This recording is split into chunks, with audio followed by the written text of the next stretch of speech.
Sobre uma foto da dupla Ana Vitória se apresentando em um palco, lê-se: "A cultura é um direito. Conheça alguns dos projetos que incentivamos. Abaixo Kinross Paracatu." Pessoas caminham por corredores com painéis com escritas diversas. Em um grande painel luminoso, lê-se: "Exposição Portinari Negro." Um grande público é visto de cima. Ao ar livre, diversos livros pendurados em fitas. Sobre fundo azul em letras brancas, lê-se: "Teatro, música, dança, literatura, integração." Para nós, além de um direito a ser assegurado, a cultura é um caminho possível para o desenvolvimento. Um retângulo preto escrito em letras douradas, Kinross, ao lado, lê-se: "Paracatu." Trilhas de um livro de capa vinho com o título "Cuidar da Solidão até Virar Encontro", Alexandre Coimbra Amaral. Há 3 banners em degradê do azul ao rosa, lê-se: "Ministério da Cultura e Kinross apresentam Sempre um Papo 40 anos." À frente, 2 poltronas brancas. Entre as poltronas, uma pequena mesa de madeira com o livro, uma jarra e 2 taças com água. Sentado na poltrona da esquerda está um homem branco de cabelos compridos e grisalhos presos em um rabo de cavalo e usa óculos de grau. Na poltrona da direita, um homem negro de pele clara, rosto quadrado, cabelos grisalhos e cacheados. Usa camisa preta e calça jeans clara. Oi, gente. Boa noite. O homem branco segura um microfone. Alegria estar aqui em Paracatu de novo. Eu nunca imaginei que ia falar isso, mas eu acho que eu vou ter que falar, né? Que é uma alegria dar início à programação dos 40 anos de vida do Sempre um Papo. Vocês imaginam o que é isso? Ele sorri. Então, muito obrigado por estar conosco, dividir esse momento. São mais de 8.000 eventos ao longo desses anos, em mais de 40 cidades brasileiras. E eu escolhi Paracatu. Eu poderia realizar esse evento onde eu quisesse. Mas eu me sinto apegado a Paracatu, não só pelo Flip Paracatu, pelo jeito que nós somos recebidos aqui, mas também como pelo futuro. Eu imagino, eu penso, eu estou acalentando a ideia de dar definitivamente o verdadeiro valor que Afonso Arinos tem. Cada vez mais eu estudo Afonso Arinos e eu tenho tanta coisa para contar para vocês que eu fico a noite inteira aqui contando.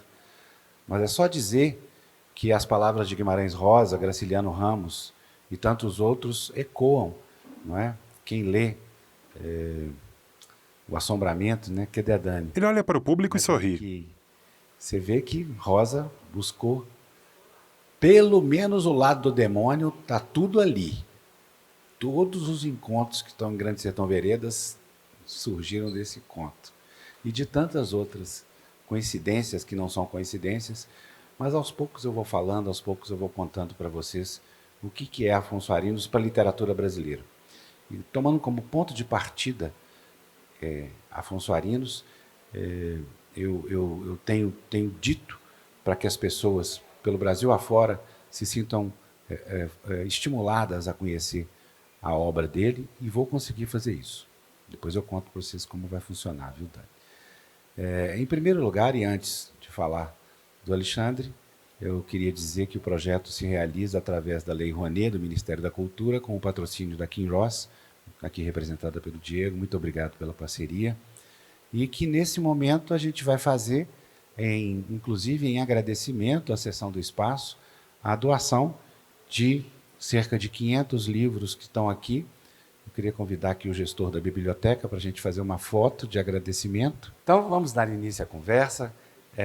O Alexandre tem outra coisa muito curiosa para contar para vocês. Ele pega o livro. Que este livro não só é a abertura dos 40 anos do Sempre um Papo, como este é o primeiro livro que saiu da gráfica. Por sinal, só tem 38, depois descobri que eu trouxe menos.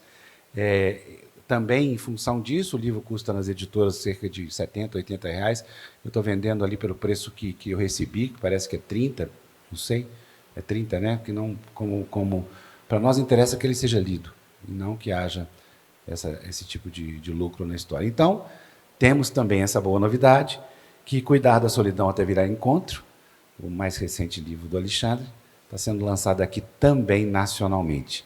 Como todos sabem, esse evento está sendo gravado em vídeo e logo depois vai ser depositado no YouTube do Sempre um Papo, que tem quase 2.000 programas gravados ao longo desses 40 anos.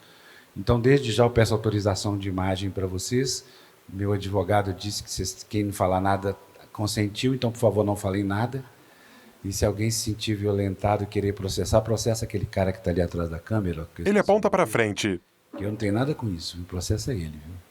Sorrindo, ele olha para Alexandre. Falando demais, né, Alexandre? Então é isso, gente. Agora eu vou passar a palavra para o Alexandre, que vai fazer uma palestra de 6 horas, logo depois que sobreviver. Nossa, eu faço essa piada há 40 anos, tenho que mudar essa piada.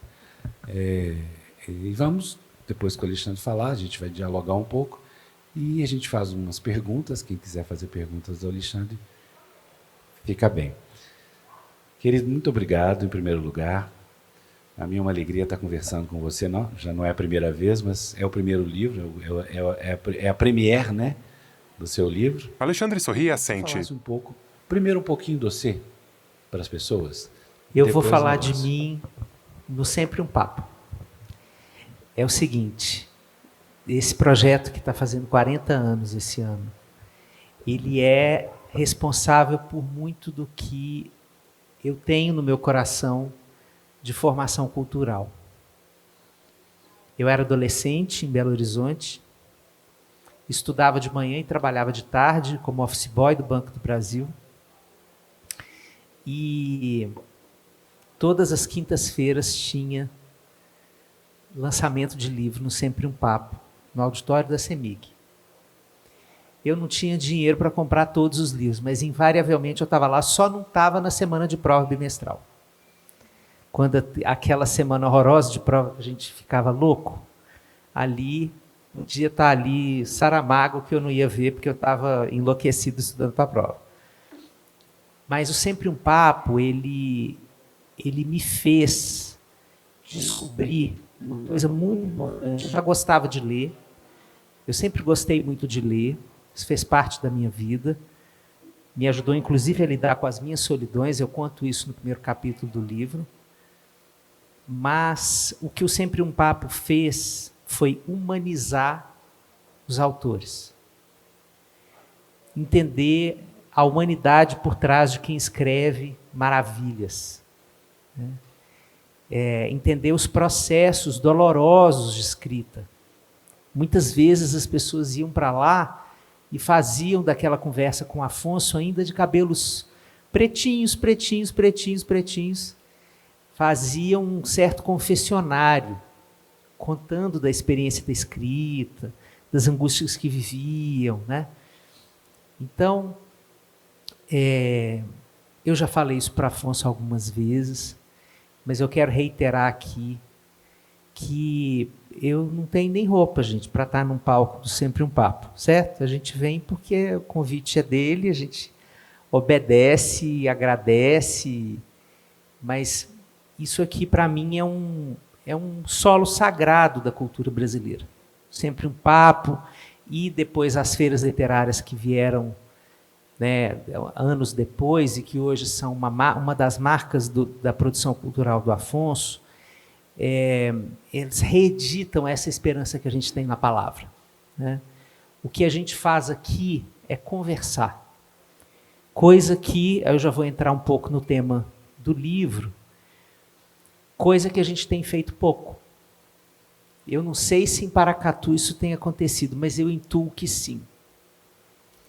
Esse livro, gente, nasceu de uma vida bem andarilha que eu tenho tido.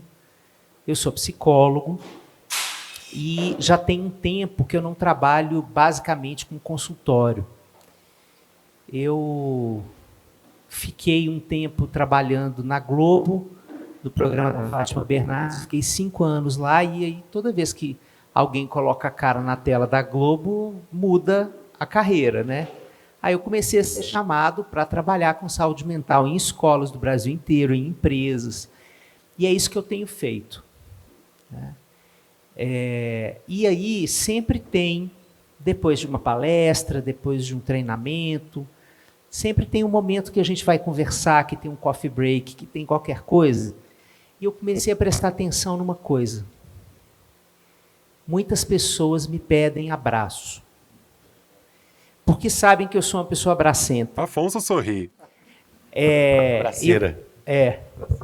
E eu escrevi um livro chamado Toda Ansiedade Merece um Abraço, que ficou muito conhecido, aí já está na 11ª edição. O palco e o público estão em uma biblioteca.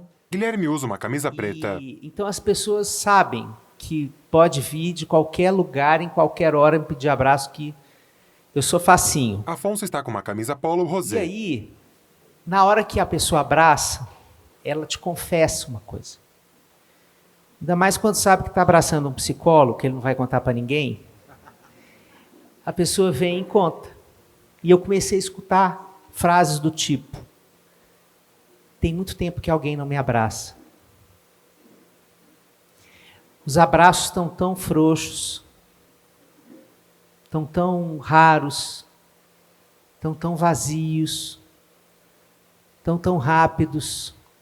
Tem tanto tempo que eu não abraço as pessoas que eu amo, as pessoas não têm tempo para encontrar. E isso começou a gerar um incômodo. E uma das formas da gente lidar com a angústia é dar uma direção para ela. Então, a direção que eu quis dar para essa angústia foi pesquisar sobre a solidão e fazer disso o tema de um livro. Então, esse livro nasceu desses encontros no Brasil inteiro, na hora que essas pessoas me abraçam e na hora que elas vêm contar as histórias. E aí, gente, é o seguinte: a Organização Mundial de Saúde, em novembro de 2023, soltou um comunicado dizendo que nós estamos vivendo uma epidemia planetária de solidão. E que, a partir daquele momento, estaria sendo direcionada uma verba para pesquisas sobre o tema da solidão em todos os países do mundo. Para depois fazer cruzamento de dados, entender como é que a gente lida com isso em termos de saúde pública, mas assim, decretando: a solidão é um tema de saúde pública importantíssimo no nosso tempo. Isso não é uma coisa de Paracatu, isso não é uma coisa do Brasil, isso é uma coisa do funcionamento deste tempo. Então tem uma coisa interessante na solidão contemporânea, que não é essa ideia que a gente tem da pessoa que está ali sozinha dentro de casa, sem amigos, sem ter ninguém para ligar, distante das pessoas que ela ama, se sentindo sem pertencer a nenhum lugar. Continua acontecendo essa solidão, mas não é a que mais abunda hoje. E é isso que me interessou nesse livro. A solidão hoje ela está revestida de uma máscara. A máscara da solidão é a multiplicidade dos encontros. A gente supostamente encontra com um monte de gente o dia inteiro. A gente pode conversar através de um aplicativo de mensagem chamado WhatsApp. A gente pode conversar com mais gente em um dia do que antes da criação dele, talvez a gente conversasse em um mês. Acontece que tem um vazio dentro desse tipo de encontro. E não só do encontro virtual. O que tem acontecido é, a gente marca com uma pessoa para encontrar num boteco, na casa dela, num espaço público, e a gente sai com a sensação de vazio. Então, o que está acontecendo com a gente? Como cultura, tem um certo desaprendizado, um aprendizado ao contrário. A gente está desaprendendo a estar com o outro. Então, o tempo cronológico que a gente passa com as pessoas parece que não nutre o coração da gente, daquilo que a gente precisa sentir quando a gente procura alguém. Porque nós, humanos, somos seres de encontro. Tom Jobim dizia: fundamental é mesmo o amor, é impossível ser feliz sozinho. Né? Então, o que ele está dizendo na poesia, a psicologia estuda há 150 anos. Nós não existimos sem vínculo. As piores sensações que o humano vive incluem a solidão. as piores. Os momentos em que a gente mais sofre incluem a sensação de que a gente não tem o outro para buscar proximidade. Então, todos esses grandes problemas contemporâneos, o bullying na escola, é um problema de solidão. Porque a criança que é alvo de bullying, ela recebe um decreto do grupo de que ela está sendo exilada daquele grupo, ela está sendo expulsa simbolicamente daquele grupo. Ela está ali dentro da sala, mas não está. Tem um psiquiatra francês chamado Ronald Lang, lá nos anos 60, ele disse uma frase muito bonita, mas é muito triste também, o que ele disse, assim, a maneira mais eficiente de você enlouquecer uma pessoa é você colocá-la no meio da rua, encher essa rua de gente e fazer com que todas as pessoas deem as costas para ela. Essa sensação é enlouquecedora, de que você não recebe o olhar do outro. Nós precisamos desse olhar das pessoas dizendo para a gente: eu te reconheço, eu te vejo, eu te valorizo, eu te respeito, eu te amo, eu desejo te escutar, eu me interesso por você, eu me importo com você. O que te acontece interfere no meu coração. Quando você celebra uma coisa, eu quero celebrar com você. Quando você chora, eu quero ser abraço.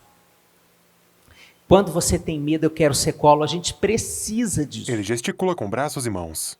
Então, o esvaziamento desse tipo de experiência nesse século tem feito a gente adoecer como comunidade, como sociedade. Então, esse livro ele é um desejo da gente conversar sobre isso. É um livro que nasceu para fazer companhia.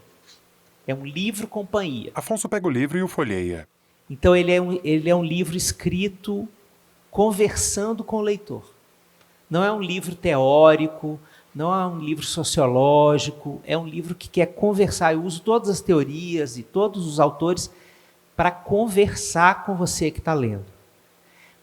Para te convidar a fazer reflexões sobre como andam as solidões e os encontros na sua vida. E o que a gente pode fazer para inventar uma vida interessante para a gente no meio desse século. Porque se a gente esperar a transformação cultural, a gente está lascado. Porque a gente não tem boas notícias para dar sobre isso. A chegada da inteligência artificial vai piorar um pouco as coisas, né? Nesse aspecto.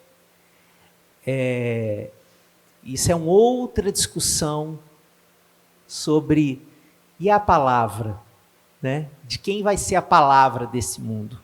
Vai ser do ChatGPT? Todas as pessoas vão falar essa palavra? Vão se expressar através dessa palavra? Qual é a palavra que sai do seu coração sobre as coisas que você percebe no mundo? Isso é um outro tema, mas a gente não tem indícios de que esse tipo de coisa que o Afonso promove há 40 anos, com um sacrifício que vocês não fazem ideia, que este homem, metade dos cabelos brancos deste homem chama sempre um papo. Os dois se olham e riem. Porque está cada vez mais difícil de empresas falarem assim: poxa, que legal, vamos sentar para conversar. Isso é importante para a saúde das pessoas, isso é importante para a saúde das comunidades humanas, isso é importante para a vida.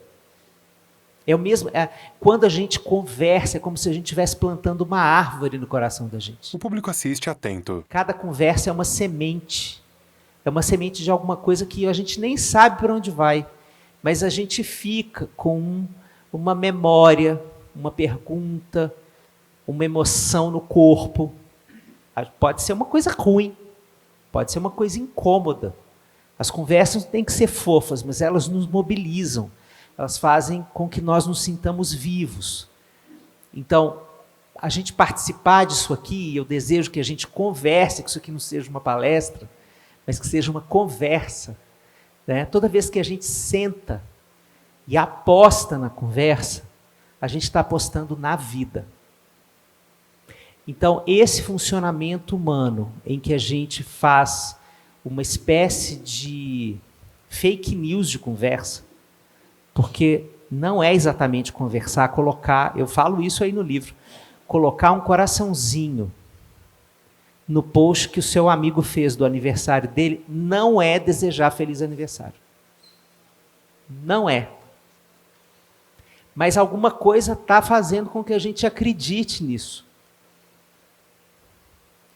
Então, esse é um livro que deseja conversar sobre essas coisas e ativar a esperança no encontro. É para isso esse livro no coração da gente. Ele larga o microfone e Afonso aplaude sorrindo. Vamos começar, Alexandre. Só tem problema para você. Bem, primeiro me ocorreu que a questão do vínculo, da ética do vínculo, né? Eu estou falando já de coisas do livro, tá, gente? Afonso olha para o público e folheia o livro. Eu sou do tempo que a frase que eu mais gostava, que eu fazia sempre piadinha com relação à solidão, era do Mário Quintana, né? Que é aquela que fala que eu tô doido para a solidão ir embora para poder ficar sozinho. Eu acho que essa brincadeira do Mário funcionou num mundo analógico, num mundo que ele vivia entre o jornal, o Zero Hora, e casa de amigos, né? Um hotel que deixava ele morar lá num quarto. Quem conhece a vida do Mário Quintana sabe que era uma vida povoada de pessoas. Ele nunca ficava sozinho. Então ele fez essa frase nesse contexto.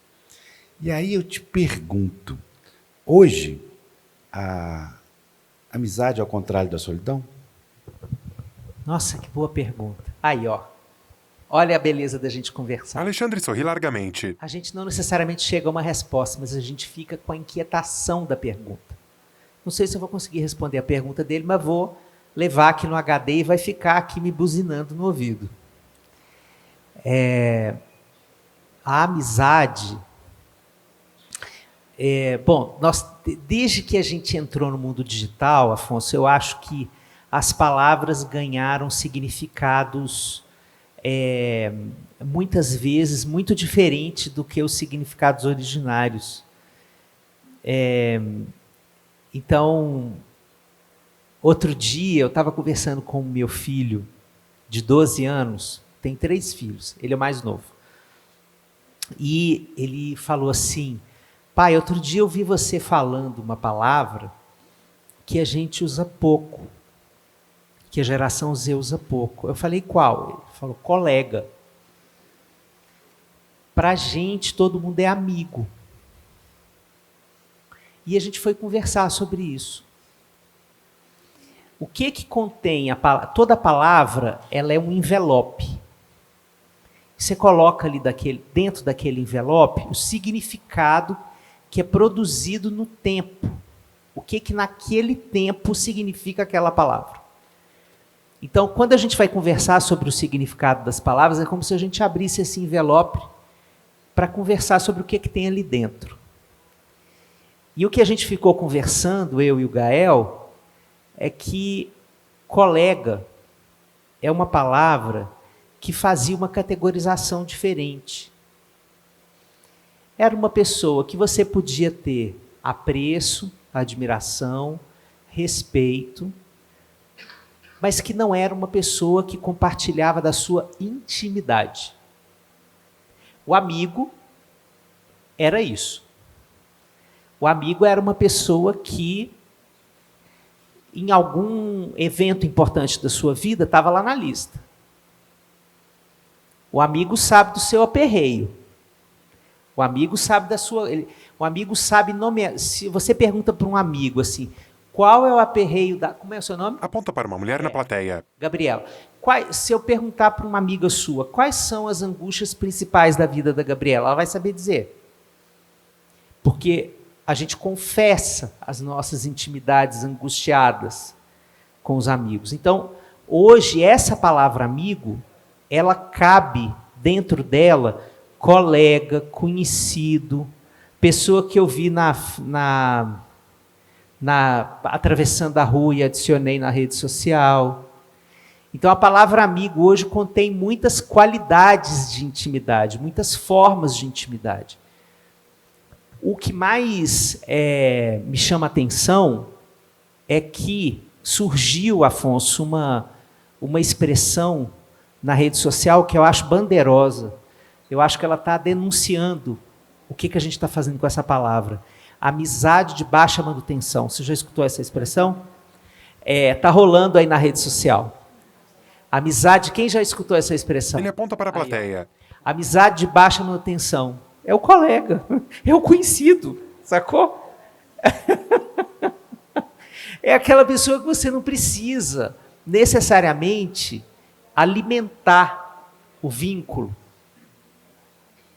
Sabe? Então, por que a gente criou essa expressão? Por que ela está circulando?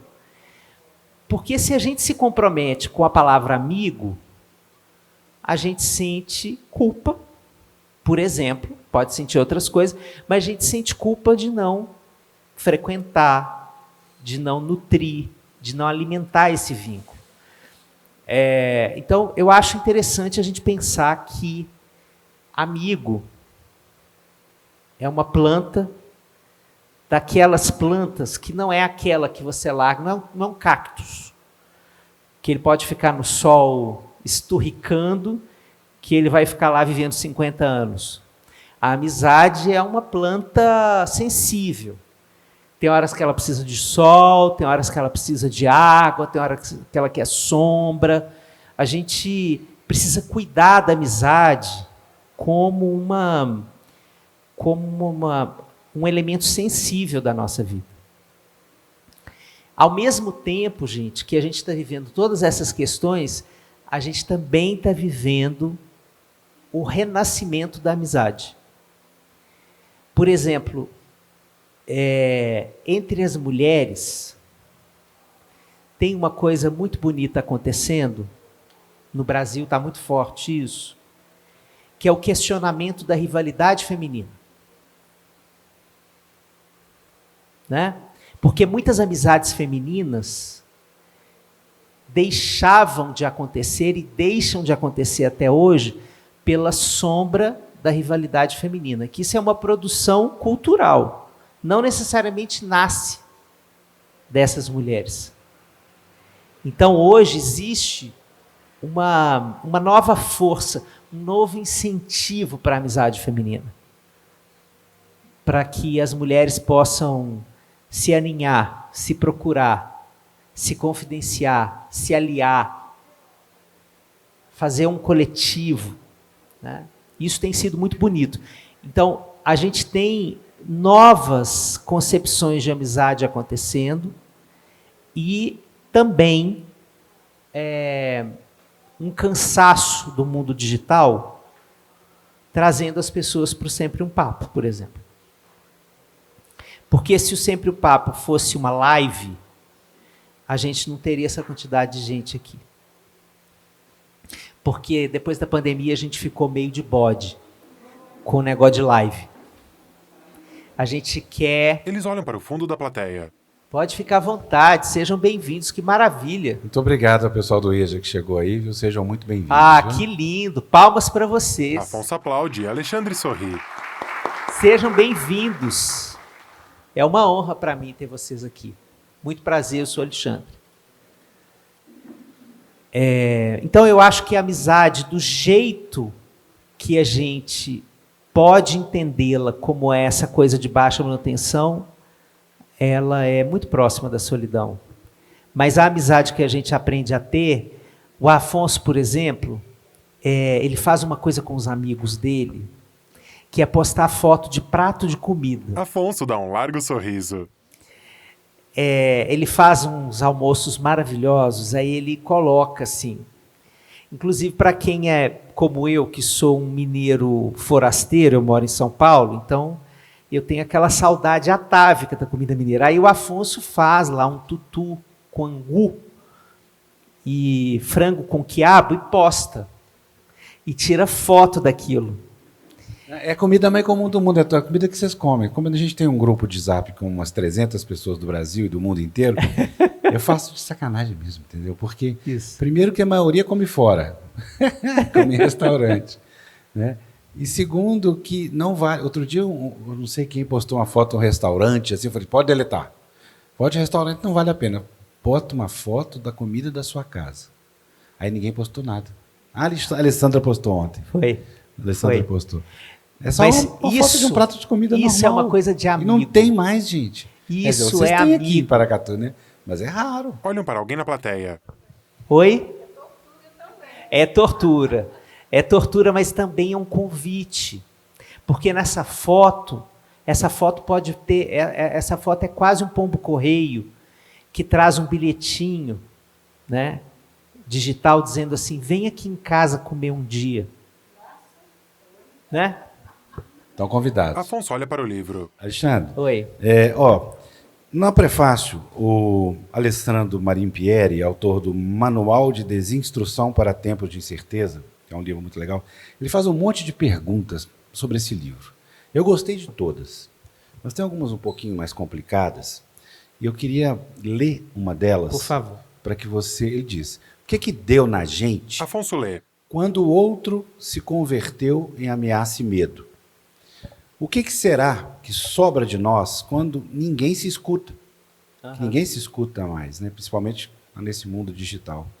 E muitas vezes falamos sem realmente ter alguém com quem e para quem contar. Eu vou te fazer as perguntas todas, aí você reúne. Para onde foram nossos caminhos? Olha que bonito isso, gente.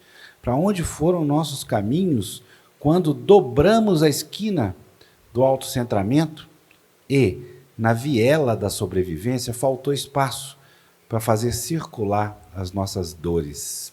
A Alessandra é um máximo. Não é? É um amigo meu que eu morro de orgulho.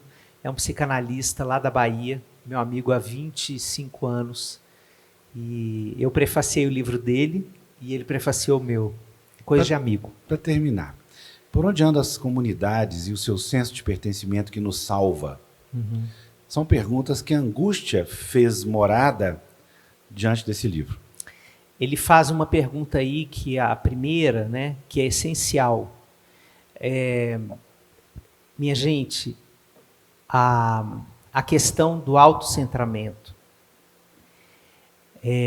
Tem uma expressão baiana, eu morei 15 anos na Bahia, e tem uma expressão baiana que vocês vão entender com facilidade o que eu vou dizer. Farinha pouca, meu pirão primeiro. Essa é uma expressão individualista. Que é assim, quando tem escassez, eu cuido primeiro da minha necessidade. E a vida humana é o contrário disso. O que a gente está vendo acontecer em Juiz de Fora é a prova disso. Diante da escassez, diante da dor, diante da tragédia, diante do horror, o inato em nós é a produção da solidariedade.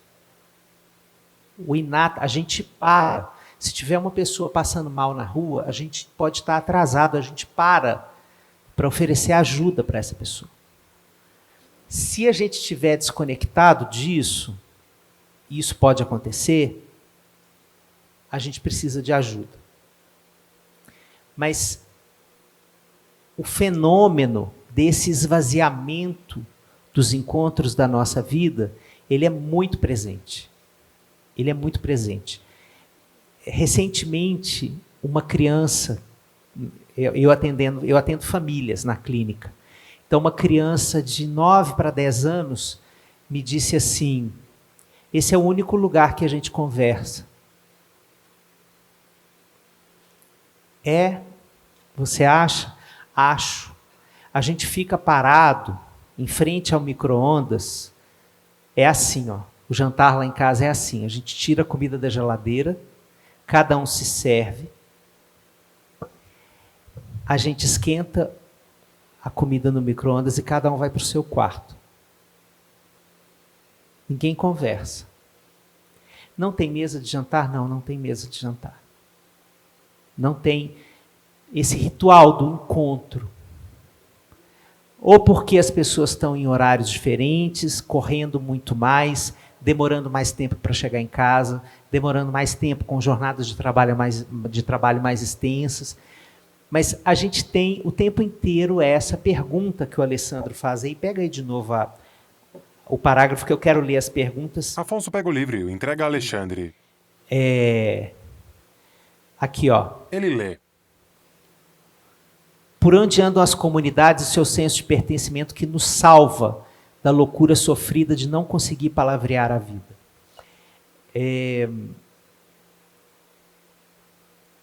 Começou a crescer, por exemplo, uma história muito forte entre pessoas que estão em volta de galera que está fazendo vestibular, Enem. Eu sou velho, ainda falo vestibular como ato falho. Enem. É assim, ó. Ano de Enem, você não pode namorar. Porque isso vai tirar o seu foco da prova. Ano de Enem, você não pode ficar encontrando com seus amigos. Porque isso vai tirar o foco da aprovação no vestibular. Essa ideia, ela não era uma ideia de qualquer tempo, em qualquer vestibular. Essa é uma ideia que está sendo disseminada, assim, olha, a meta individual vale muito mais do que o vínculo. Os vínculos atrapalham a meta individual. Então, tem pessoas que estão trabalhando insanamente, 15, 16 horas por dia, e estão sendo celebradas numa sociedade que diz assim, você é uma pessoa de sucesso. Mas essa pessoa está tendo insônia de solidão. Ela não consegue dormir porque o que ela queria era conversar sobre a vida dela. Então a gente está vivendo. E outra coisa que tem aqui nesse livro, que eu abordo com algum tempo assim de conversa, é a questão do medo do outro. A gente está vivendo um tempo. Podem pegar os grupos de WhatsApp de vocês, que vocês vão ver o seguinte. Cuidado com o golpe. Vocês têm uma profusão de golpes, tipos de golpes, de assaltos, assim. Vocês têm uma biblioteca de notícia ruim sobre o humano. Tudo de pior sobre o ser humano está pulverizado nos grupos de WhatsApp. Isso é a produção do medo. E quando a gente compartilha o medo, ele é multiplicado. E aí o que acontece? Eu começo a achar que sair de casa é um problemão na minha vida. Porque eu posso viver um golpe, o golpe número 1, o golpe número 285, o golpe número 6.420 que eu recebi. Então, o mundo lá fora é muito perigoso, as pessoas são muito perigosas, traiçoeiras, ardilosas, eu não sei mais em quem confiar. O mundo está ao contrário e ninguém reparou, como dizia o Nando Reis e a Cássia Eller, né? Então essa produção do medo, essa circulação das histórias humanas que amedrontam sobre o humano, isso está produzindo um efeito de constrangimento para o encontro. Eu não sei se eu quero encontrar. No público, pessoas diversas, como jovens e mais velhos. Começam a surgir discursos que são falsos, mas está rolando. Eu fico muito melhor sem ninguém. Me relaciono melhor com plantas e gatos do que com pessoas. Esses discursos estão crescendo muito. Muito. E por que eles são problemáticos? Porque a planta e o gato são maravilhosos. Eu sou o louco das plantas. Eu adoro plantar. Eu adoro cuidar de planta. Eu vou na casa de pessoas que eu sei que tem planta com tesoura de poda dentro da minha mochila e levo muda para minha casa. Eu acho planta um pedaço do céu oferecido à nossa vida. E também adoro animal doméstico, tem um monte na minha casa, saio adotando, eu sou desse também. Acontece que eles não resolvem a nossa fome de vínculo, porque eles não conversam com a gente de volta.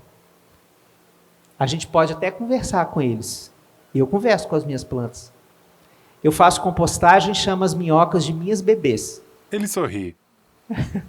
Porque elas estão ali produzindo vida na terra, eu acho ótimo. Mas elas não me respondem de volta. Então, a gente precisa do outro. A gente precisa de gente que se interesse pela gente. A partir do momento em que a gente tem, por exemplo, isso é só uma metáfora, tá? Mas que a gente tem a oportunidade de escutar a voz da nossa mãe, a voz do nosso filho, a voz do nosso namorado, das pessoas mais importantes da nossa vida, do nosso melhor amigo, no vezes 2 do WhatsApp. Porque a gente não tem tempo de escutar 1 minuto de áudio. Entende? Esse é o tipo de angústia que a gente está vivendo como cultura, como sociedade. Porque a partir do momento que a gente não tem tempo para escutar um áudio, isso quer dizer que a gente não tem tempo para escutar o outro. E aí, quando a gente está vivendo uma angústia, a gente também pensa assim, eu não vou ligar para o Afonso, não. O Afonso está organizando 4 feiras literárias, sempre um papo em Paracatu, sempre um papo em Belo Horizonte, sempre um papo em Brasília, sempre um papo em São Paulo. Não vou ligar para o Afonso. Ele está cheio de BO para resolver na vida dele, está correndo, feito um doido para dar conta disso tudo, e ainda tem mulher, tem filho. Ele coloca o livro sobre a mesa. Não posso ligar para o Afonso. A gente tem sempre essa sensação de que se a gente procurar o outro no momento de angústia, a gente vai invadir a vida dele com algo que a gente tem que resolver sozinho. Isso é uma distorção. A gente nunca viveu isso na história da humanidade. É a primeira vez que tem esse artefato cultural chamado coach. O coach é um artefato cultural novo da cultura, né? Que está dizendo assim, se você pede ajuda, você é um fraco. Você tem que fazer a jornada do herói. Você tem que dar conta de tudo sozinho, você tem que ser resiliente. Esse tipo de papo, que é o contrário do que a psicologia pesquisa há 150 anos, isso é um papo... Ele comprime os lábios e faz que não com a cabeça. É um papo ruim, gente. É um papo ruim. Eu prefiro acreditar que todo mundo tem coisa para dividir. Tem uma poesia para contar, tem uma história boa para passar para frente. Eu vou contar uma história que aconteceu hoje em Brasília. Só para vocês entenderem como os encontros humanos tão diferentes. Eu fui fazer uma palestra numa empresa em Brasília, hoje cedo. Teve um buffet de café da manhã antes. Estava todo mundo tomando café da manhã. De repente, chega uma garçonete da empresa do buffet com aqueles galões de café. Ela colocou o galão assim na mesa e a mesa desmontou. E ela caiu com todas as xícaras no chão. Obviamente não foi culpa dela, a mesa que estava frágil, certo? Ela ficou uma cara de desespero, essa moça. Tinha mais de 100 pessoas naquele lugar tomando café. Nenhuma pessoa foi ajudar aquela moça. Nenhuma pessoa foi dar um abraço nela. Aí aconteceu uma maravilha. O chefe dela, o maître do buffet, abraçou ela e falou assim, não se preocupe, Isso foi um acidente. Tá tudo bem. Olhando nos olhos dela. Depois ele se virou para o salão onde estava acontecendo o buffet e disse: não se preocupem, isso foi um acidente, tá tudo bem. Esse cara deu uma aula. Eu fiz a minha palestra inteira em cima dessa cena. Porque ele se preocupou primeiro com a vulnerabilidade daquela mulher. A coisa mais importante para ele não foi catar os cacos, nem reorganizar a mesa. Foi imaginar que ela pudesse estar se sentindo humilhada. E ele foi cuidar disso. É nesse mundo que eu acredito. Esse é o mundo que eu quero viver. Então, a solidão, ela aparece nessas horas. Se essa mulher não tivesse recebido o amparo desse cara, ela teria saído dessa cena e estaria até agora se sentindo a pior pessoa do mundo, porque ela entrou em desamparo. É um dos capítulos do livro aí. A gente está vivendo essa sensação de desamparo. Quando a gente vive uma coisa difícil, não aparece gente para dar abraço. E a gente tem que segurar a onda sozinho. Para o mundo que eu quero descer. Não é assim que a gente tem que viver, gente. Não é. Está errado. O humano não foi preparado para isso. Isso não está na constituição do humano. Não tem aplicativo, inteligência artificial, não tem foguete no espaço que vai fazer a gente ser diferente. A maior tecnologia humana é a capacidade de se vincular. Isso é a única coisa que a gente tem e a coisa mais bonita que a gente tem para lidar com o desamparo na vida. Agora você pode falar sobre a ética do acolhimento. Sim. Acolher, gente, não significa você concordar, não significa você obedecer e atender tudo. Acolher significa você lidar com a dor que a pessoa está sentindo naquele momento. Então, por exemplo, quando tem uma criança que queria o picolé antes do almoço, e aí você fala para ela, não, o picolé é sobremesa. Desespero, pânico, acabou o mundo. Mas eu quero! Certo? Nós fomos ensinados a deixar essa criança em desamparo. Nós fomos ensinados que abraçar essa criança nessa hora é mimá-la. É assim que nós fomos criados e é assim que nós fomos ensinados. Acolher não significa dizer para ela, tá bom, toma o seu picolé. Não é isso. Acolher é porque ela pode estar chorando ali, um choro que não tem a ver com picolé. Porque nós humanos somos assim. Que atira a primeira pedra quem não vive a seguinte situação. Eu vivo uma coisa ruim no trabalho e desconto nos meus filhos. Então, às vezes, as nossas emoções não estão representando o fenômeno onde elas estão acontecendo. Elas estão falando de uma história nossa, que está acumulada e, de repente, a gente entorna. Então, acolher é, às vezes, não entender por que está acontecendo, mas oferecer apoio.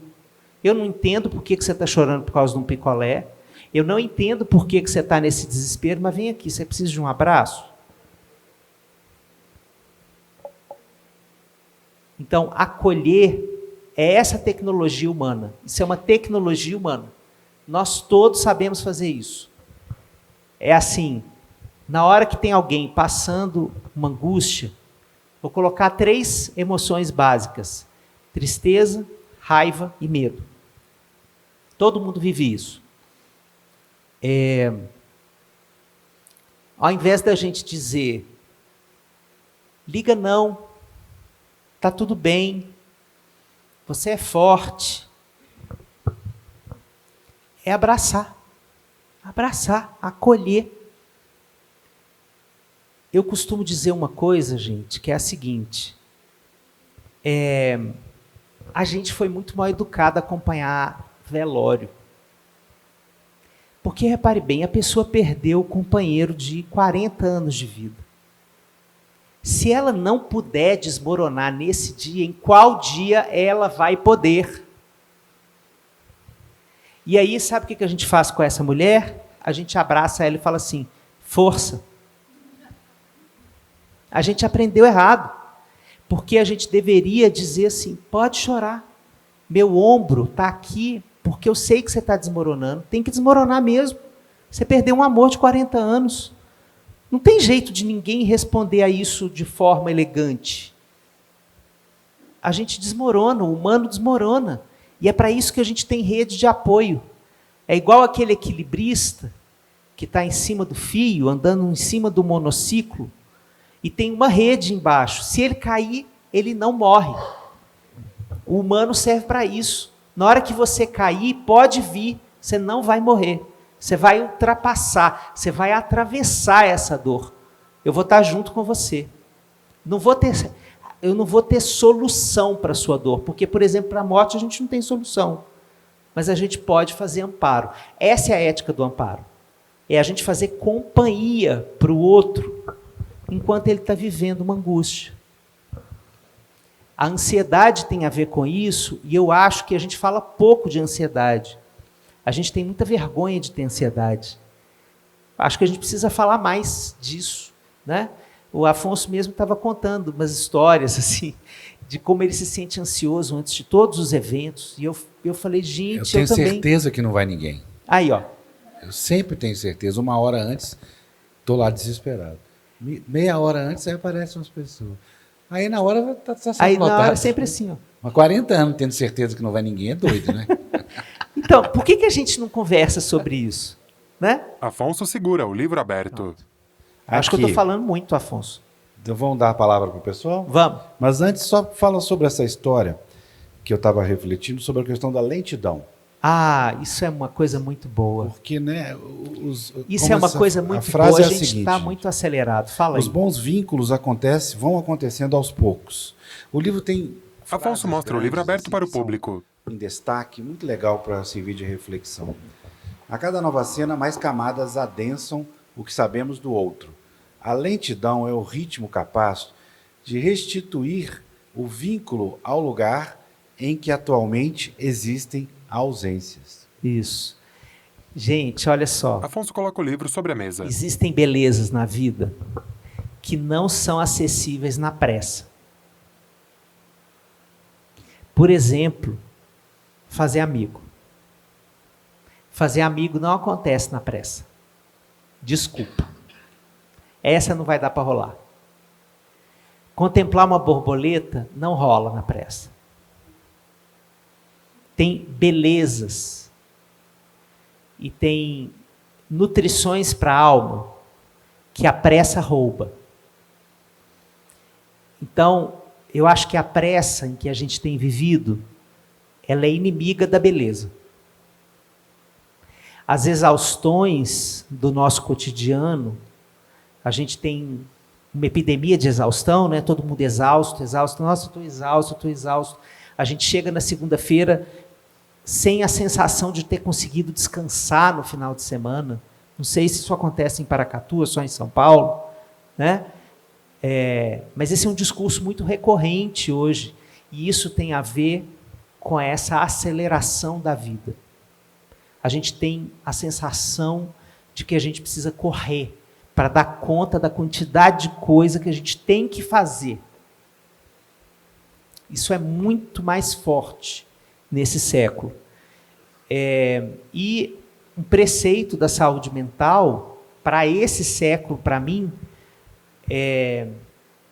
se eu fosse um médico com um receituário assim, eu receitaria lentidão. Mais lentidão e menos remédio. Eu receitaria lentidão. De que formas você pode lentificar o seu dia? Não fazer as coisas na velocidade que você tem feito. Eu tenho uma amiga que come em aproximadamente 30 segundos. Em 30 segundos ela acaba com o prato. Com os lábios comprimidos, Alexandre concorda com a cabeça. Pois é. Esse é um dos problemas, né? A gente, por exemplo, está transformando comida, que é um ato cultural, social, de encontro, a gente está transformando num diálogo bioquímico. Eu tenho um filho malhador, desses de academia, vai lá, puxa ferro, não sei o quê, não sei o quê. Aí ele, outro dia, estava falando assim, ô pai, você está comendo pouca proteína. Eu, como é, filho? Eu estava vendo o seu prato. Está muito no carbo, né, pai? O que no carro? Hã? No carbo, no carboidrato. Afonso ri. No Coisa carbo. completamente diferente. No carbo. É porque teve um dia que tinha banana da terra, eu amo banana da terra, e eu botei aquele tanto de banana da terra no prato. E eu não pus carne. E ele, na minha época, a gente falava assim, você não quer carne?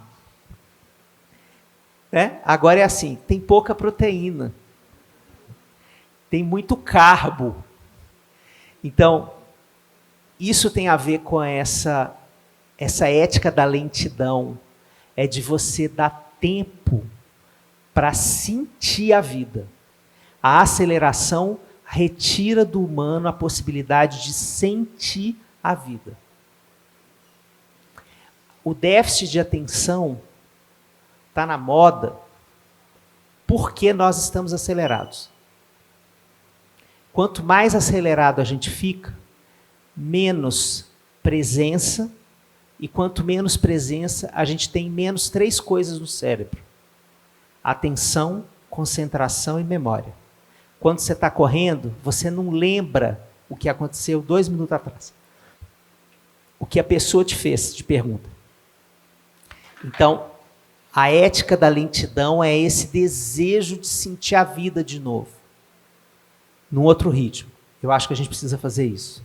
A ausência dos aparelhos eletrônicos que estão provocando também é um espanto, né? É um espanto. Eu estava viajando com um motorista de táxi e ele mexendo no celular, né? E eu já estava lá, travado, né? Desgramado, dirigindo, mexendo no celular, mexendo no celular. Merda. Mexendo no celular. Aí O palestrante terminou falando, puta a corrida, eu perguntei para ele assim, você lembra o caminho que você fez? Ele falou, não. Vocês entenderam? Ele não sabia por onde estava andando. Andou no automático até chegar no lugar e não sabia a rua que tinha passado. É isso. Bem, vamos abrir para perguntas? Vamos abrir para perguntas. Quem vai fazer a primeira pergunta? Por favor. Eles olham para a plateia.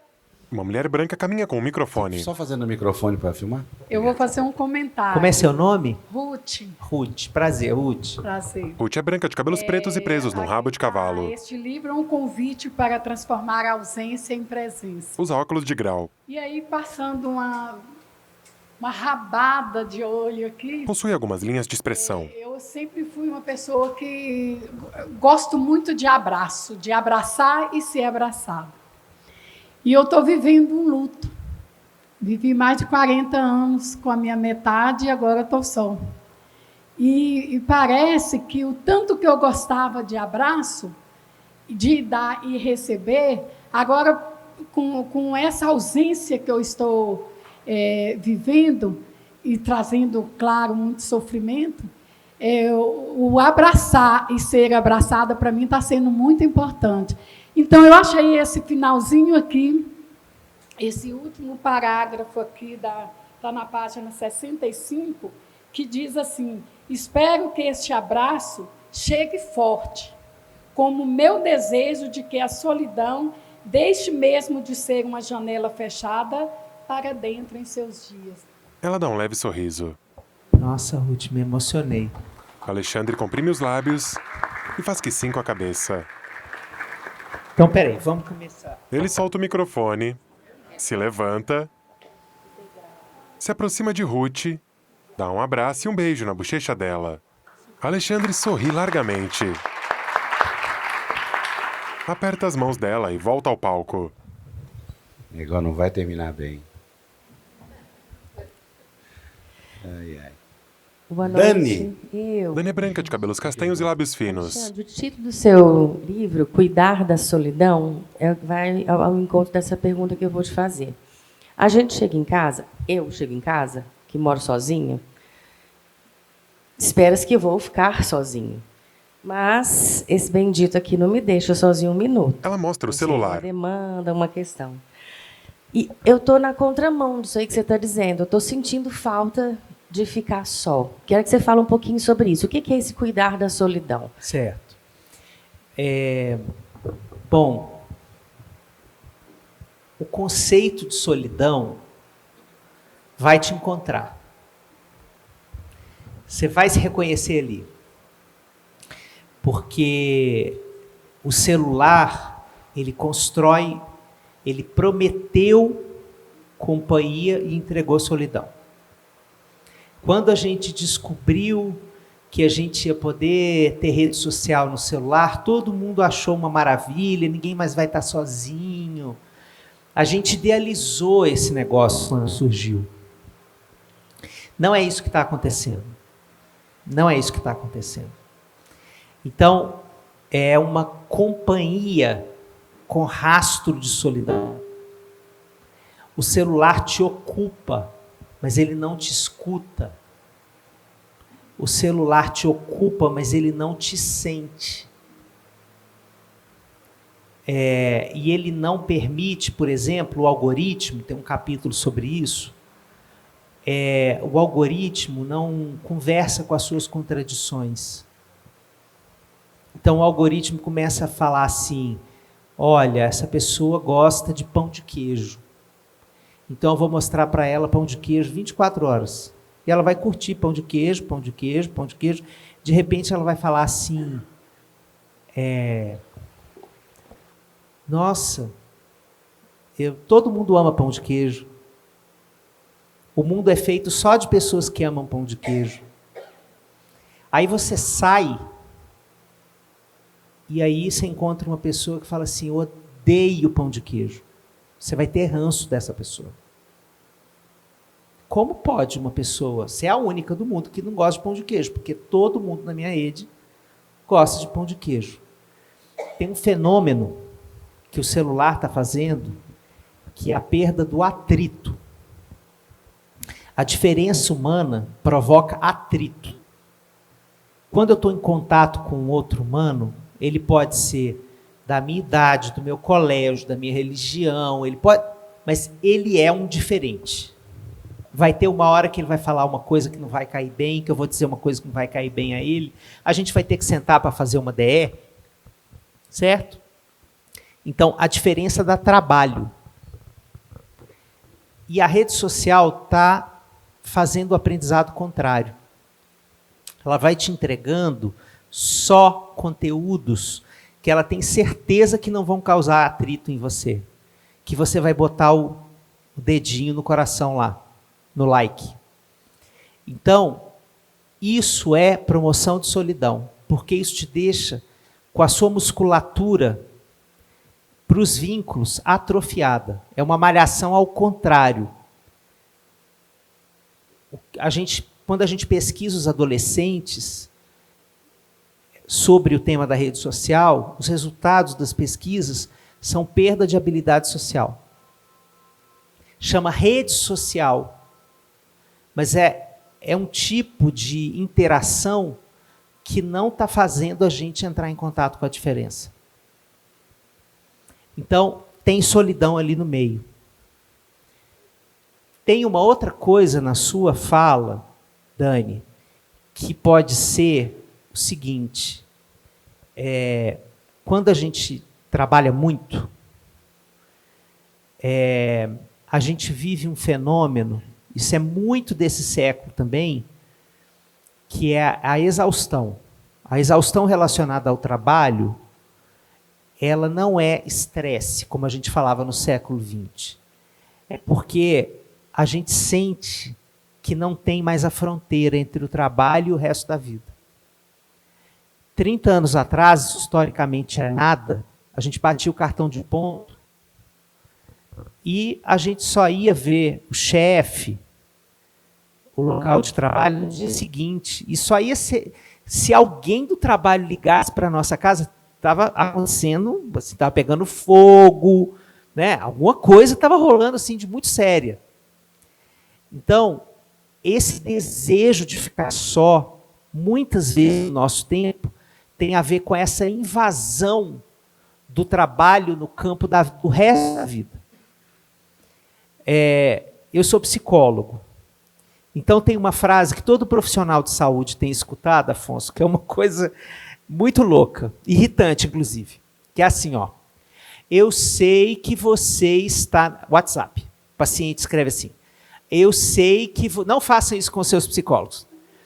Eu sei que você está no seu final de semana descansando com a sua família e merece seu tempo de repouso, vírgula, mas...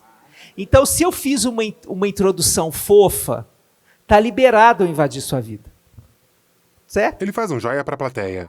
Mas, se você foi fofo e educado e disse lá o texto todo, vírgula, mas, beleza.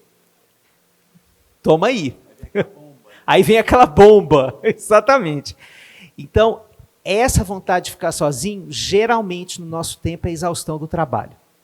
É a necessidade da gente colocar uma fronteira. Do tipo, não pode mandar WhatsApp para funcionário 2 horas da tarde quando ele está fazendo um churrasquinho na casa dele. Não pode fazer isso. Por que não pode fazer? Porque o cara recebe aquilo, acabou o churrasco, acabou o sábado. Porque ele pensa assim, eu tenho que responder agora, mas eu estou com os meus amigos aqui.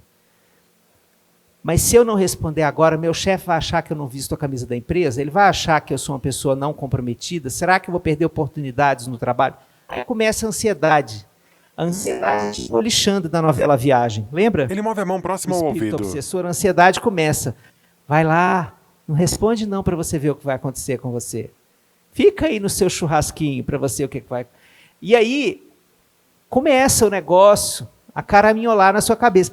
Então, o que está faltando a gente poder fazer, né, é a gente ter regras claras no ambiente de trabalho. Né? Na época da pandemia, a matriz da Fiat lá na Itália foi a primeira empresa na Itália a proibir, em 2020, proibiu mensagens de e-mail, WhatsApp, sinal de fumaça, o que fosse depois do horário de trabalho. Proibido. Proibido. Porque eles sacaram que isso ia lascar com a saúde mental das pessoas e depois o problema ia ser maior. Porque aí depois a pessoa tem exaustão, aí ela tem um afastamento, porque está deprimida, porque está com burnout, porque isso. Então, é uma estratégia inteligente do mundo do trabalho você poder fazer acordos mais claros sobre o que é e o que não é o trabalho, porque isso constrói saúde e evita afastamento das pessoas. Tá? Afonso aponta para si, faz que não com a mão.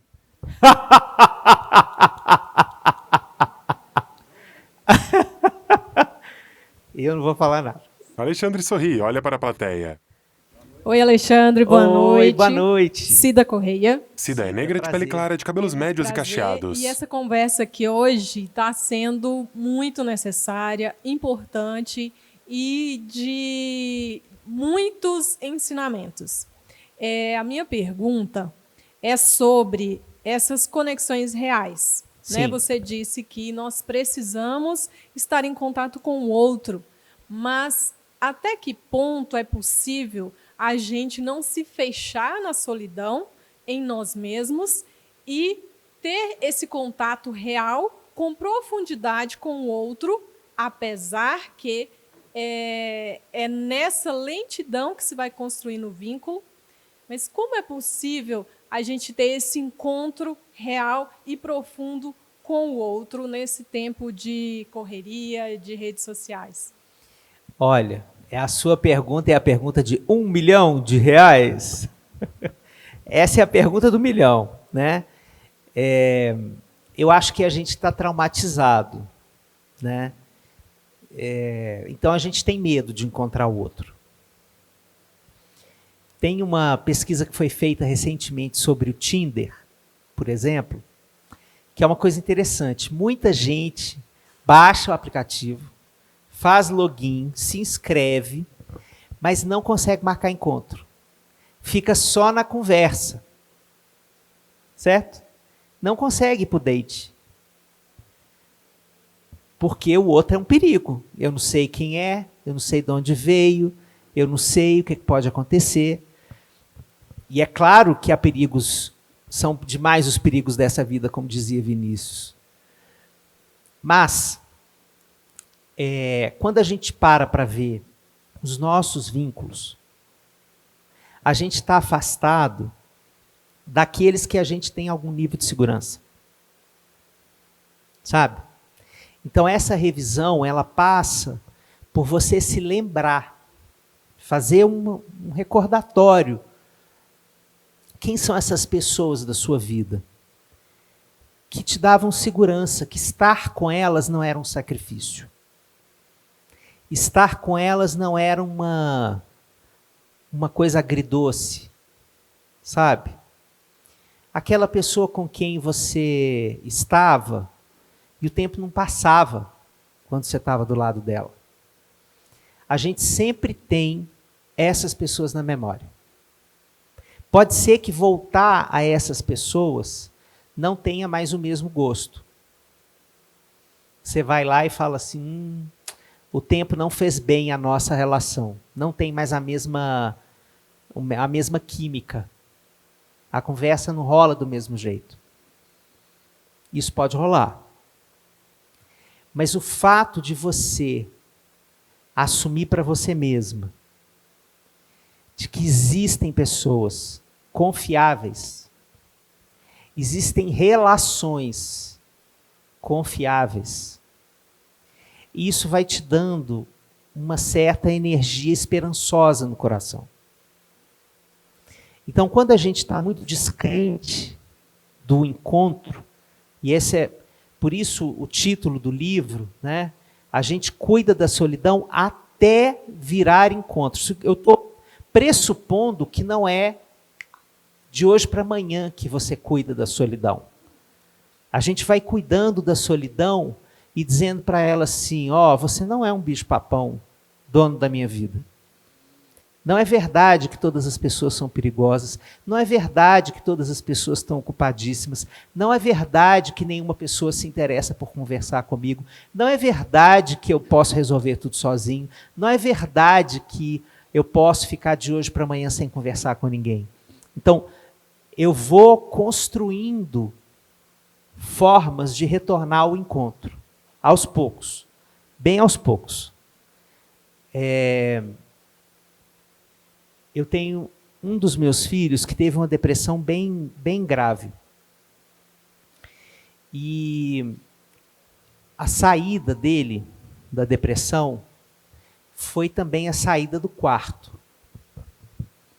Então, uma das coisas que ele fazia era deixar a porta do quarto mais aberta. Ele sorri levemente, olhando para a plateia. E era uma coisa muito bonita, Cida, porque a gente chegava na porta do quarto e perguntava, pode entrar? Pode. Invariavelmente ele dizia pode. Ele estava dizendo assim, eu ainda não tenho força para sair, para buscar você ativamente, mas eu vou deixar a porta aberta. Então, isso quer dizer que a comunidade à nossa volta ajuda a gente a cuidar da solidão. A gente também não cuida dela sozinha, sabe? Eu acredito nesse mundo em que a gente pode ativar a comunidade, dizer para a comunidade assim, eu estou numa fase que eu estou precisando de vocês mais perto. Vocês podem chegar mais perto? Eu vivi uma experiência cuidando de uma paciente que viveu uma tragédia. Essa mulher, ela perdeu os 2 filhos num acidente de carro. Eles saíram juntos para a balada, um deles pegou a direção embriagado e os 2 morreram no acidente. O que aconteceu na vida dessa mulher foi das coisas mais emocionantes que eu já vi E olha que eu tô velho. Já vi foi coisa nessa vida, como psicólogo. Assim, vizinho, amigo, eles fizeram um mutirão de companhia. Essa mulher, quando ela queria ficar sozinha, ela dizia. E quando ela não queria ficar sozinha, tinha gente pronta. Assim, tinha uma escala. Todo mundo compartilha. Planilha de Excel tinha uma escala. Se ela apitar com algum problema, com alguma angústia, sou eu. Se for terça-feira às 15 horas, é o meu turno. Eu vou lá. Eu corro lá. É a hora que eu vou poder. Eu fico de plantão comunitário. Porque isso é uma urgência comunitária. Essa mulher não vai desistir da vida. Nós vamos ajudá-la a passar por essa dor. Então, a gente cuida da solidão assim também. Sabe? Acho que a gente não precisa viver grandes tragédias para viver isso. Mas hoje é um esforço maior, porque essa ativação da comunidade não é automática. Entende? Afonso fala.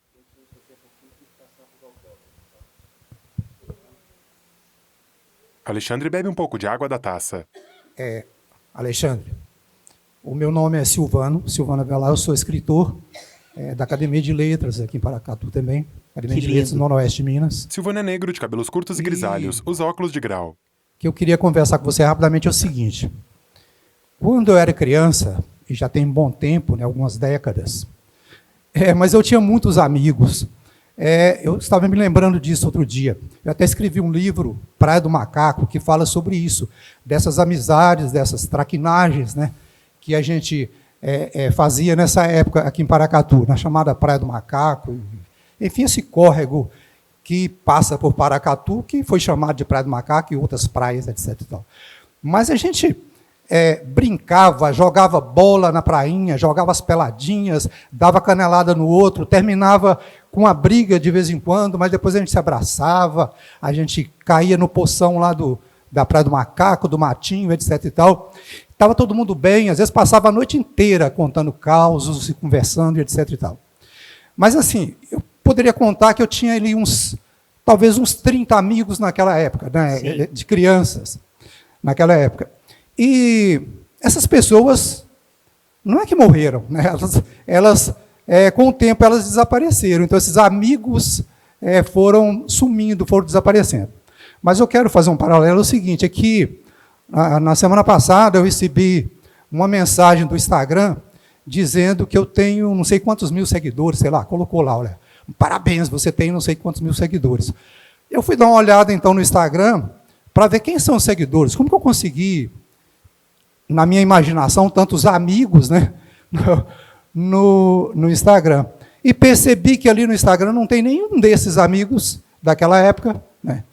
E a maioria deles são desconhecidos.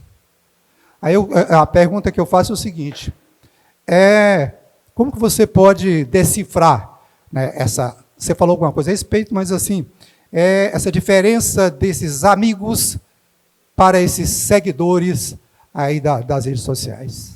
Bom, eu detesto a palavra seguidor. Eu tenho pavor dessa palavra. Porque me parece uma palavra meio fundamentalista, assim, sabe? Assim, como se fosse uma pessoa que tivesse que concordar cegamente com o que aquela pessoa fala. Eu detesto essa palavra. Mas veja, tem uma coisa que contaram para a gente que nós estamos reinventando, porque não era verdade. A mentira que contaram para a gente é que a gente só podia fazer amigo na infância e na adolescência. E isso é uma mentira. A gente pode fazer novos amigos e renovar a nossa vida inteira de amigos, a qualquer momento da vida. Em qualquer momento da vida está colocada a possibilidade de transformar radicalmente a nossa vida dos vínculos fraternos, amistosos, íntimos. Isso é importante para a gente ter em mente, para a gente não ficar só no vazio. Aqueles 30 fugiram, sumiram, desapareceram, estão morando fora. Mas, diante do vazio, a gente poder se perguntar: como está a minha disponibilidade para receber novas pessoas? Para conhecer novas pessoas? Até que elas virem encontro. Até que elas virem amigos. Né? Eu acredito nisso fortemente. Qualquer momento da vida. Alexandre entrega o microfone para Afonso. Queria uma salva de palmas e agradecer ao Alisson pelo seu trabalho. Muito obrigado, Alisson. Afonso aponta para a direita. Devolve o microfone para Alexandre. Alexandre,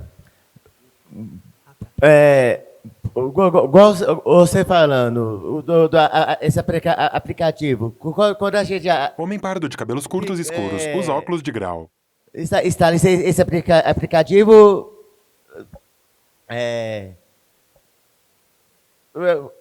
quando a gente conversa com a pessoa do aplicativo,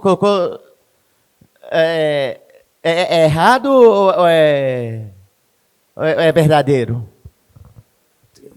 O Tinder? Não sei se é errado ou verdadeiro, a gente nunca sabe. Não é errado no sentido de é uma coisa ruim. Não tem nada de errado de baixar aplicativo, conhecer gente, não tem nada de errado com isso. Agora, até que isso acontece não só com as pessoas que a gente conhece no aplicativo, mas que a gente pode conhecer na casa de um amigo. Você não sabe se aquela relação vai fazer liga com você até que você testa. Você pode ter um primeiro lampejo, assim, você fala assim, nossa, pessoa legal, eu vou chamá-la para ir ao cinema.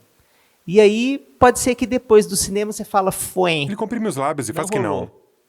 Não, essa aí não vai rolar, não.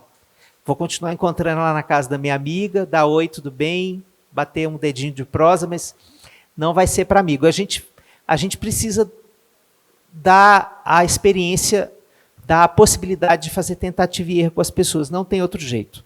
Seja por aplicativo ou por encontro presencial. Última pergunta. Boa noite. Meu nome é Ana Lúcia. Ana Lúcia é negra de pele clara, de cabelos curtos e grisalhos. Foi muito oportuno, até não faz muito tempo, eu conversando com meu filho, de 27 anos de idade. Sim. Aí a gente estava falando sobre amizade, sobre convívio e tal, e ele me fez uma afirmação que eu fiquei muito preocupada, e eu gostaria de ouvir a sua opinião. Pois não. Ele virou para mim e falou assim, mãe, você acredita que eu tenho colegas na empresa que fazem terapia com IAs? Eu fiquei estarrecida. Eu gostaria de te ouvir. Olha, eu te dou as mãos e vamos sair gritando junto na rua. Tá? Só para você ter uma ideia, no ano retrasado, 2025, já tinha um grupo de trabalho do Conselho Federal de Psicologia pesquisando isso. Que eles já estavam de olho nessa história de terapia por IA. Que isso ia rolar, que isso ia pulverizar, certo? Bom, tem vários problemas, né? Vários problemas. Primeiro que isso não é terapia. Isso não é terapia, porque terapia é um encontro de almas. E a última coisa que IA tem é alma. É um ente desalmado aquilo ali. Ele pode ser inteligente, ele pode ser sagaz, mas a alma ele não tem, não. A alma é uma propriedade exclusiva do humano. E esse encontro terapêutico, ele tem que ter alma. Não, tem cachorrinho que tem alma. Tem cachorrinho que tem alma. Tá certo. Mas o cachorrinho também não vai fazer terapia com a gente. Afonso sorri. Então é o seguinte, o que acontece nesse encontro com a IA? A IA, ela é um robô programado para concordar com você. Porque o que esse robô quer é que você volte e faça mais pergunta. E faça outra pergunta, e faça outra pergunta, e faça outra pergunta. Então ele não vai te decepcionar. Ele não vai te confrontar. Ele não vai falar das suas contradições. Ele não vai falar das suas ambivalências. Tudo que um terapeuta faz. Porque terapia não é passeio no parque, né, gente? Quem faz terapia que sabe. Que a gente não vai, assim... Eu acho muito engraçado quando as pessoas falam assim, eu vou fazer terapia para me autoconhecer. Eu não me reconheço nessa frase. Porque eu acho terapia, às vezes, o encontro com a sessão, assim mesmo, eu saio todo zoado. Cheio de pergunta, eu entro me achando e aí a terapeuta vai zás, e dá aquela fala, você fala assim, meu Deus do céu, onde estou eu?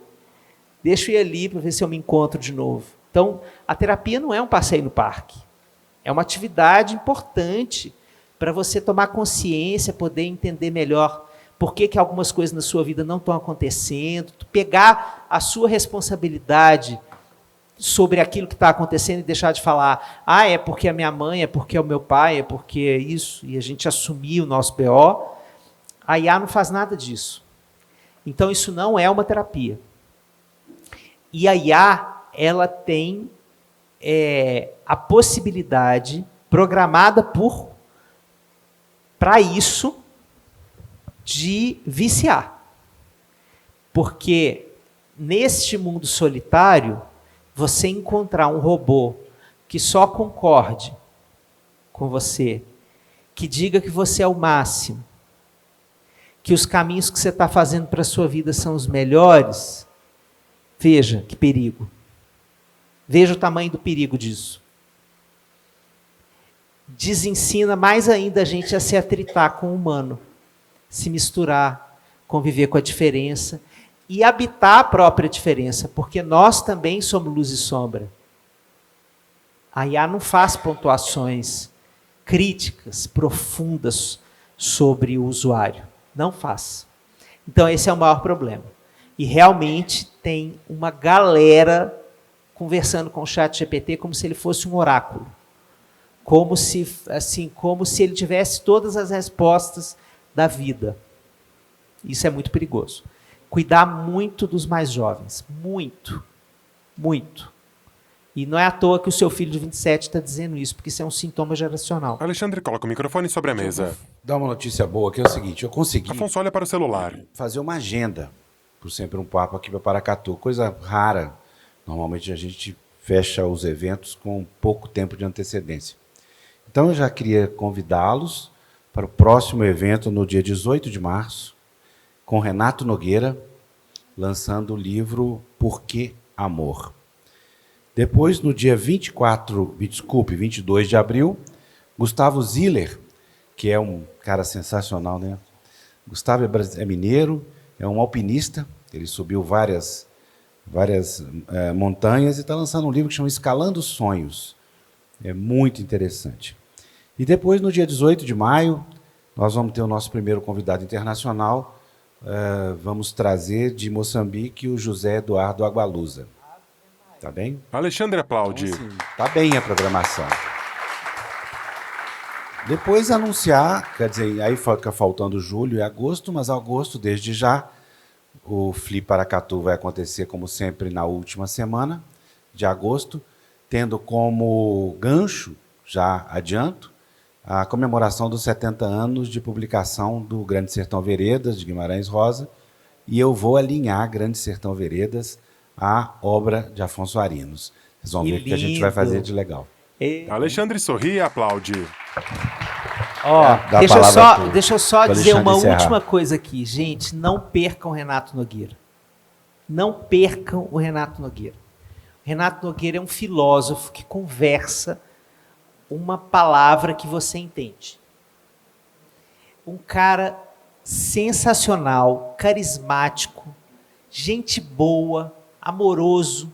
É uma pessoa que tem coerência com aquilo que ele faz. Ele fala de amor e é uma pessoa profundamente amorosa. Não percam o Renato Nogueira. Esse cara é um espetáculo. Não percam. Sim. E o Gustavo, você já falou do Gustavo.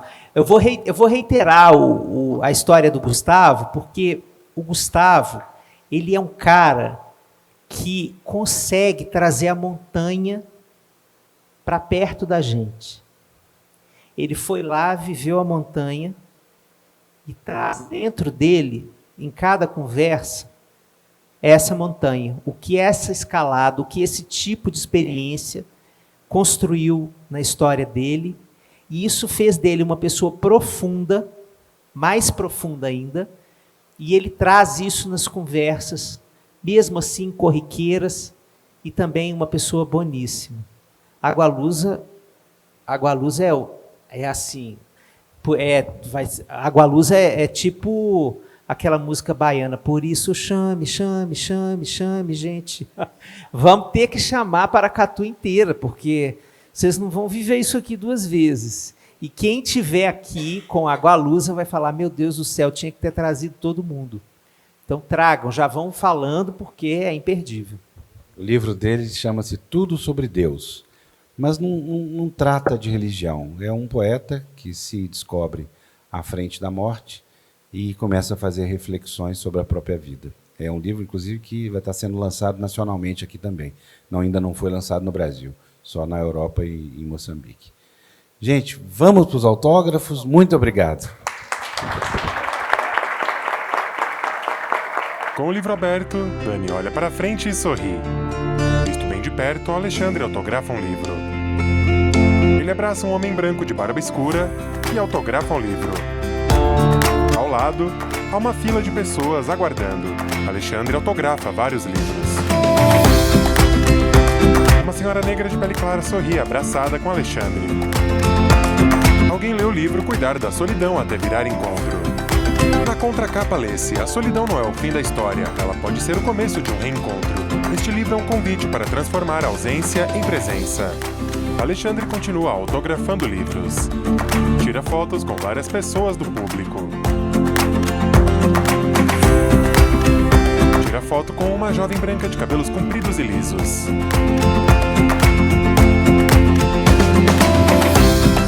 Um homem branco de barba cheia segura o livro de Alexandre e sorri olhando para frente.